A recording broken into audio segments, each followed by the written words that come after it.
Magandang araw po. Narito na po ang magiging lagay ng panahon ngayong araw ng Martes, July 22, 2025.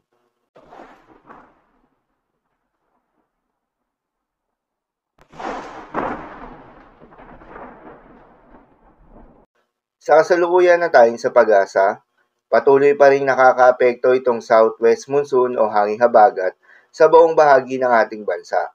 Dahil dito ay asahan pa rin yung maulan na panahon na may kasamang mga pagbugso ng hangin. Samantala, may dalawang low pressure area pa rin tayo na binabantayan na nasa loob ng Philippine Area of Responsibility.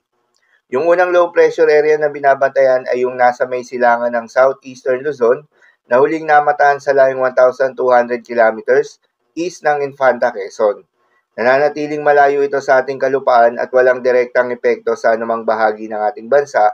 Sa ngayon ay nasa katamtaman o medium chance ito na maging isang ganap na bagyo within the next 24 hours.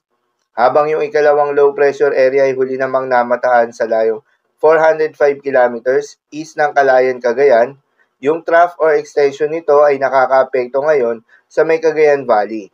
Dahil dito ay asahan yung maulap na kalangitan na may kalat-kalat na mga pagulan at thunderstorms. Sa ngayon ay nasa katamtaman rin o nasa medium chance ito na maging isang ganap na bagyo within the next 24 hours. Sa ngayon ay hindi naman inaasahan na magkakaroon ng landfall scenario ang mga ito. Posibleng magsanib bago tuluyang maging ganap na bagyo ang mga ito. Sakaling maging bagyo ito, papangalanan nito ng pag-asa na bagyong Dante. Asahan na palalakasin rin ito ang southwest monsoon o hanging habagat. Para naman sa magiging lagay ng panahon ngayong araw ng Martes, dahil nga sa epekto nitong southwest monsoon, asahan sa Metro Manila.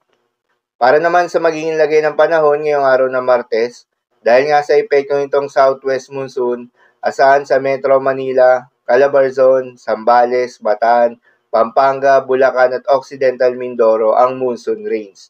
Posible ang mga pagbaha o pagguho ng lupa due to moderate to heavy with at times intense rains. Habang sa Ilocos Region, Benguet, Tarlac, Marinduque at Oriental Mindoro ay asahan naman yung occasional rains na dulot pa rin ng southwest monsoon. Posible rin na mga pagbaha o pagguho ng lupa due to moderate to heavy rains. Habang sa Cagayan Valley ay asahan naman yung maulap na kalangitan na may kalat-kalat na mga pagulan at thunderstorms na dulot nitong trough o extension nitong low pressure area. Posible rin na mga pagbaha o pagguho ng lupa due to moderate to at times heavy rains. Habang sa Visayas, nalalabing bahagi ng Luzon, Zamboanga Peninsula, Caraga, Northern Mindanao at Davao Region ay asahan rin yung maulap na kalangitan na may kalat-kalat na mga pagulan at thunderstorms na dulot naman ng southwest monsoon. Posible rin na mga pagbaha o pagguho ng lupa due to moderate to at times heavy rains. Habang sa nalalabing bahagi pa ng Mindanao ay asahan naman yung bahagya maulap hanggang sa maulap na kalangitan na may kalat-kalat na mga pagulan o thunderstorms na dulot rin ng southwest monsoon. Posible rin na mga pagbaha o pagguho ng lupa during severe thunderstorms.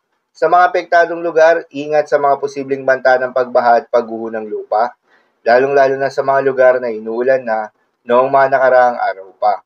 Para naman sa magiging lagay ng mga dagat baybayin, ayon sa pag-asa ay wala tayong nakataas na gale warning sa anumang seaboards ng ating bansa. Kaya naman malayang makakapamalaot yung mga kababayan nating mangingisda at yung may mga maliliit na sasakyan pandagat, ngunit iba yung pag-iingat pa rin, lalo na kung meron tayong offshore thunderstorms activity, asahan yung paglakas ng hangin dahil kaakibat nito ay pagtaas rin ng mga pag-alon. So, yun lamang po para sa lagay ng panahon ngayong araw ng Martes. Keep safe, everyone.